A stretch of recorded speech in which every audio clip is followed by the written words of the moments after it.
If you've got a car you're thinking of selling, this may be the time.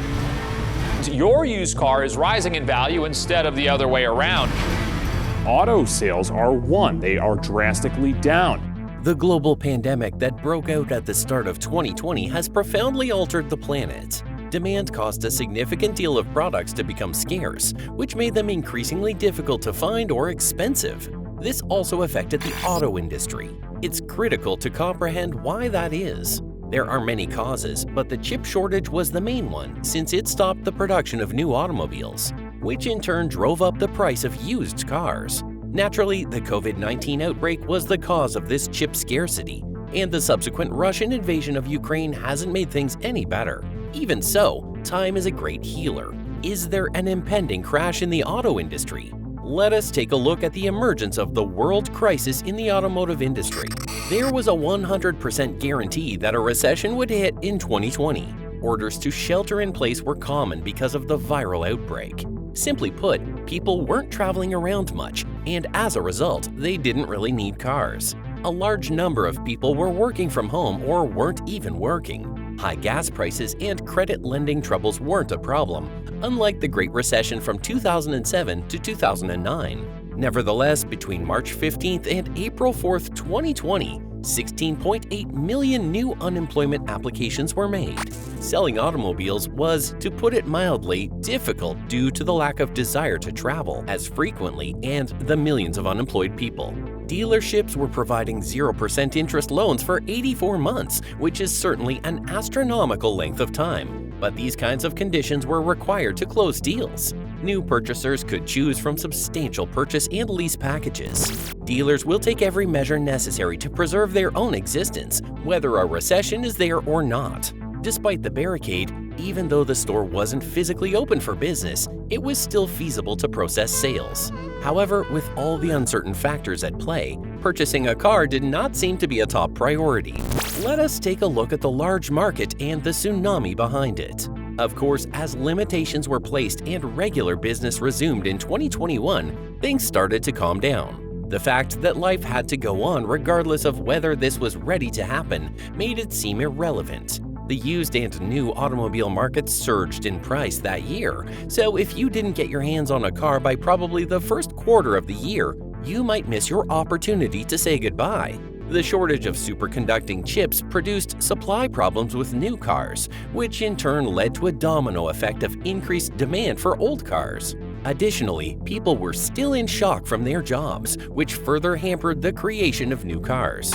Later, Russia invaded Ukraine at the start of 2022. This battle has put a strain on wiring harnesses made in Ukraine, which has in turn affected European production, even if it may not seem like a major concern overall. As a result, European automakers can distribute fewer vehicles to the United States. Although the global epidemic, the ensuing chip scarcity, and the war in Ukraine may be transient events, they have all had a long-lasting impact on the car buying process. The previous 24 months or so has seen the effects of these changes. Prices at the time were not anticipated to fall, at least not very soon. For a long time, people braced themselves to pay premium costs for both new and second-hand cars. The lack of chips was a major factor in this. For a very long time, it was anticipated that automakers wouldn't be able to create enough vehicles to satisfy demand. The chips that power the numerous car systems that vehicles currently require to work with are what caused the COVID-19 shortage, which proved crucial for the construction of new cars. The numerous onboard computers that manage engine operations, infotainment, and even power seat memory data are run by silicon chips. What is the domino effect here? The peak of prices has most definitely gone, but it's difficult to predict where they will go from here. Retail prices gradually decrease as a result of the fall in wholesale pricing, which has already been observed. The problem is that because the bar was set so high, it will take a long time to get back to pre-COVID levels. The chip scarcity and its effects in 2020 and 2021 are as follows. In those years, 14.5 and 14.9 million vehicles were sold in a market that typically had 17 million consumers. This implies that there are now a number of millions of vehicles available that individuals want to buy but are unable to do so. The market for old cars is now an unmet need. Since automobiles typically come off lease after 3 years, pre-owned cars are typically 3 years old. Due to the significantly reduced volume of typically used vehicles in 2023 and 2024, prices will be higher 2 years from 2022. Is there relief in sight?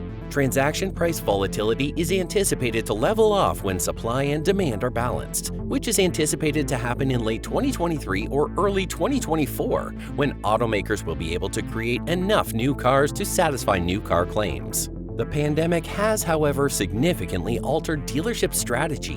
Automakers and dealers eventually realized that having less inventory increased profitability. The significant changes in dealership models most likely indicate that previous discounts and incentives won't be reinstated. To keep prices high, manufacturers will continue to maintain a balance between inventory and sales demand. Thus, the levels of 2019 might never be attained again.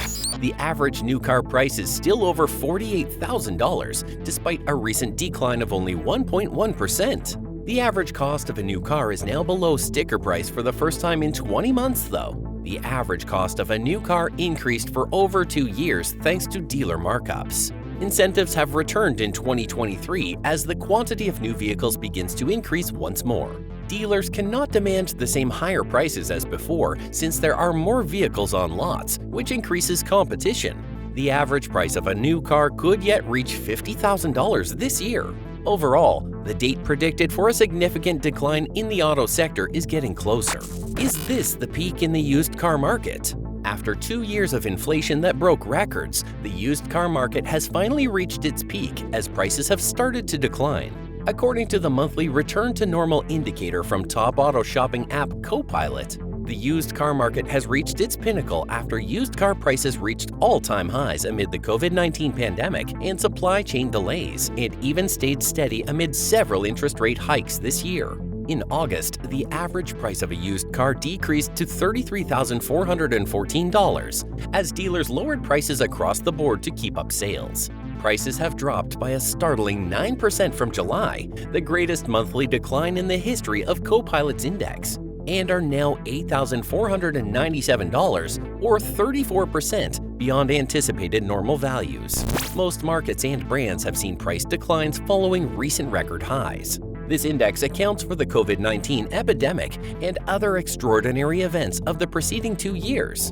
This gives American consumers a special indicator of the relative inflated value of vehicles as well as new economic data. Prices fell in August across all age groups, with the prices of 1 to 3-year-old automobiles showing the most evidence of this trend. Since consumers have been turning to them as a replacement due to record-low new car inventories, nearly new car prices have been near all-time highs for much of this year. However, they are now falling the quickest of any age group, down $715 or 2% to $41,545 in August. The price premium for these vehicles decreased the most by 7%, from $11,944 or 39% in July to $11,097 or 36% in August, the largest decrease of any age group, with used SUVs and pickup trucks costing $8,092 or 23% and $8,638 or 26% above average. Respectively, these remain the classes that are most closely associated with a return to average pricing levels. The average price of a used SUV, which is currently $43,222, has decreased over the last 6 months, while the average price of a used pickup truck, which is currently $41,469, has decreased over the past 4 months. This general trend in the used automobile market is also reflected in electric and hybrid vehicles. Used electric and hybrid vehicle prices, which had soared alongside gasoline costs in the spring, sharply decreased this month as gas prices continued their steady slide. Prices for used electric vehicles dropped by 4% in August from July to an average of $64,306, while used hybrid prices fell by 3% to $47,790. Although days to sale have recently increased, cars are still moving quickly off dealer lots. However, dealers are lowering prices by hundreds of dollars for nearly new cars. To keep sales going in the face of rising interest rates and other economic headwinds that are reducing demand, Ryan continued. The situation is developing, but we advise consumers to be ready to act quickly once they locate a vehicle that meets their requirements, and to keep a watchful eye out for any potential price drops that may occur in the near future. Buyers frequently discover that they now have more negotiation power with the dealer. Are you planning to purchase a car in the near future? What is your take on this issue? Do let us know in your valuable comments. If you want more updates like these, subscribe to our channel. Stay tuned.